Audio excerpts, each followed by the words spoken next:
বিমা গ্রাহকদের সর্বোত্তম সেবা প্রদানের বিষয়ে গুরুত্বারোপ করে এবং 2025 সালে কোম্পানি নির্ধারিত লক্ষ্যমাত্রা অর্জনের বিভিন্ন কৌশল ও দিক দিয়ে ইস্টার্ন ইন্স্যুরেন্সের বার্ষিক ব্যবসা সম্মেলন 2024 অনুষ্ঠিত হয়। বিস্তারিত রিপোর্টে।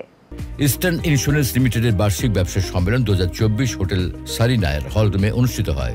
কোম্পানির মুখ্য নির্বাহী কর্মকর্তা হাসান তারেকের সভাপতিত্বে প্রধান অতিথি হিসেবে উপস্থিত ছিলেন কোম্পানির চেয়ারম্যান ASM ওয়াহিদুজ্জামান। বিশেষ অতিথি হিসেবে উপস্থিত ছিলেন কোম্পানির ভাইস চেয়ারম্যান আজমল হোসেন, পরিচালক মতিউর রহমান, মুজিবুর রহমান ও নেহরিন রহমান। ব্যবসা সম্মেলনে কোম্পানির সকল শাখা ব্যবস্থাপক, প্রধান কার্যালয় বিভাগের প্রধানগণ এবং অন্যান্য নির্বাহী কর্মকর্তাবৃন্দ উপস্থিত ছিলেন। সম্মেলনে 2025 সালে কোম্পানির নির্ধারিত লক্ষ্যমাত্রা অর্জনের বিভিন্ন কৌশল ও দিক নিয়ে আলোচনা করা হয়। প্রধান অতিথির বক্তব্যে কোম্পানির চেয়ারম্যান ASM ওয়াহিদুজ্জামান সম্মানিত বীমা গ্রাহকদের সর্বোত্তম সেবা প্রদানের বিষয়ে গুরুত্ব আরোপ করেন। কোম্পানির মুখ্য নির্বাহী কর্মকর্তা হাসান তারেক সম্মেলনে 2024 সালে ব্যবসা সম্পর্কিত বিভিন্ন বিষয় পর্যালোচনা করেন এবং বিশ্ব অর্থনীতিতে অস্থির পরিস্থিতিতেও ব্যবসায়িক পারফরমেন্সে সন্তোষ প্রকাশ করেন। একই সাথে তিনি চলতি বছরের জন্য ধার্যকৃত লক্ষ্যমাত্রা অর্জনে গুরুত্বপূর্ণ দিক নির্দেশনা প্রদান করেন।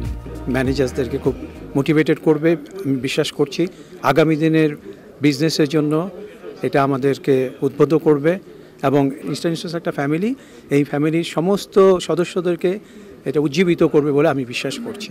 যে আমাদের সম্পূর্ণ যারা ব্রাঞ্চ ম্যানেজাররা আছেন তারা এই বছরে 100% টার্গেট ফিল আপ করতে পারবেন।